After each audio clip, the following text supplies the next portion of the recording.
Bonjour et bienvenue dans Real Economy. Dans cet épisode, nous examinons la plus vaste révision de la politique à l'échelle de l'Union européenne depuis sa fondation, à savoir son Green Deal ou Pacte vert. Il est prévu que quasiment tous les grands aspects de l'économie du continent soient réévalués à la lumière de l'urgence climatique et environnementale et que par exemple, à partir de 2021, au moins 40% du budget de la politique agricole commune soit dédié à la lutte contre le changement climatique. Dans un instant, nous irons au Portugal où un vent nouveau souffle déjà sur le secteur de l'énergie. Puis nous rencontrerons le vice-président exécutif de la Commission européenne, Valdis Dombrovskis, à Berlin pour lui demander qui paiera pour ce pacte. Mais tout d'abord, faisons le point sur ses ambitions et les moyens de les concrétiser. Le Pacte vert européen est un grand plan pour lutter contre le changement climatique.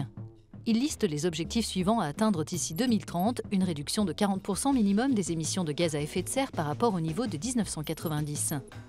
Une part d'au moins 32% d'énergie renouvelable dans la consommation énergétique et des économies d'énergie d'au moins 32,5%. L'Union européenne devra consacrer 1 à 2% de son PIB à l'économie verte pour financer de nouvelles infrastructures, des commandes publiques, la recherche et développement, la transformation dans les industries et d'autres besoins. La Commission estime que les investissements supplémentaires nécessaires pour répondre à cette ambition s'élèvent à 260 milliards d'euros par an. Elle propose de lui consacrer 45 milliards par an de 2021 à 2027. Ce n'est effectivement qu'une partie de la somme. La majorité de ces investissements sera assumée par les entreprises et les ménages. Le reste sera couvert par des dépenses publiques, principalement portées par les gouvernements nationaux. Certains États membres sont des champions des énergies renouvelables. C'est le cas du Portugal. L'an dernier, de janvier à novembre, 53% de l'énergie produite dans le pays était issue de ces sources vertes. Guillaume Desjardins a visité un parc éolien portugais pour mieux comprendre comment un tel résultat était possible et quelle sera la prochaine étape.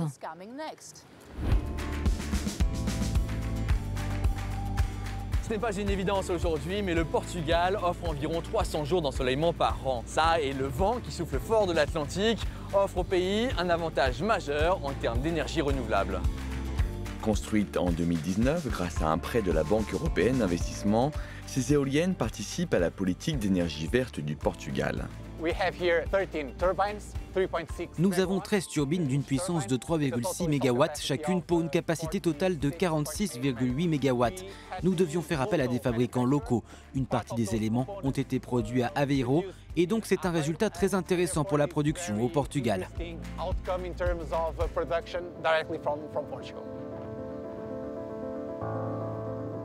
Avec 53,3% de l'électricité produite au Portugal émanant de sources renouvelables, le pays pense pouvoir atteindre la neutralité carbone en 2050 et inspirer certains programmes du futur Green Deal. En mars 2018, la production portugaise d'énergie renouvelable a même dépassé temporairement la consommation totale du pays, couvrant plus de 103% de la demande nationale. Cette surproduction pourrait alléger la balance commerciale du Portugal s'il n'existait pas un goulot d'étranglement dans les Pyrénées sur le réseau haute tension. Cela dépendra de la manière dont le réseau est géré. On est déjà interconnecté avec l'Espagne et il existe 2 interconnexions sur lesquelles on travaille. Mais ce n'est pas tout. On peut aussi agir sur la demande par le biais de stratégies de réponse à la demande, dans lesquelles on paie des entreprises pour qu'elles éteignent leurs équipements quand on a besoin de couvrir un pic de consommation. Les énergies renouvelables ont un intérêt environnemental et sanitaire, mais peuvent également présenter un intérêt économique, financier et social. Je crois que la péninsule ibérique, dont fait partie le Portugal, peut devenir le Qatar des énergies renouvelables. Quand on regarde l'éolien, l'hydroélectricité et le solaire, nous avons été capables, grâce aux interconnexions adaptées entre la péninsule ibérique et la France, de fournir une quantité énorme d'électricité issue de ces sources d'énergie.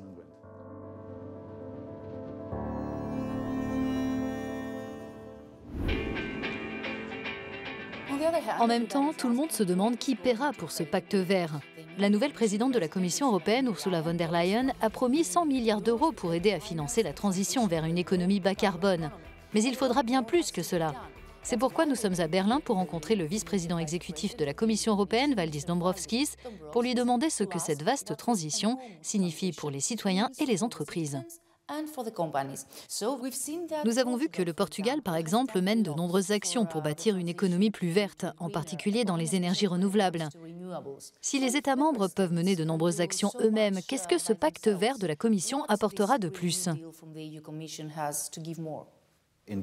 En effet, la démarche ne se résume pas à se fixer des objectifs de réduction d'émissions.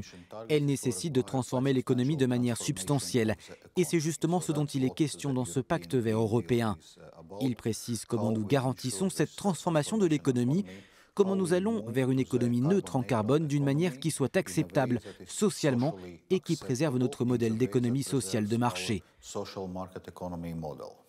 Le mécanisme pour une transition juste est un élément de tout cela.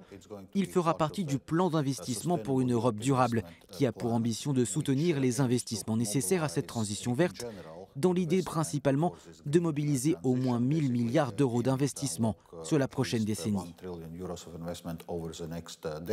Donc l'un des éléments, c'est ce mécanisme pour une transition juste, qui est plus spécifiquement destiné à soutenir les régions et les secteurs les plus affectés par cette transition, comme les régions dépendantes du charbon.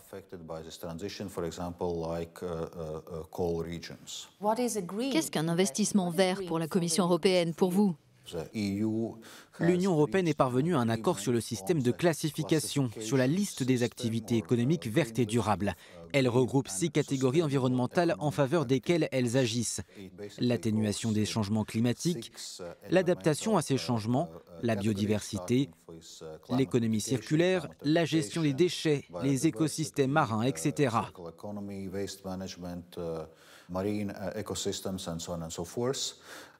Donc, on énumère ce que l'on peut considérer comme des activités vertes et quelles sont les activités de transition qui nous aideront à évoluer vers une économie neutre en carbone.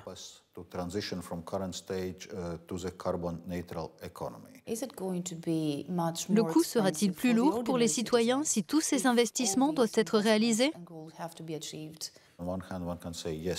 D'un côté, la réponse est oui. Une partie des emplois disparaîtra, certains combustibles fossiles seront plus chers. Mais de l'autre, l'économie verte créera de nombreux emplois. Et ces énergies renouvelables nous feront faire des économies à bien des égards, ce qui diminuera le coût de cette transition.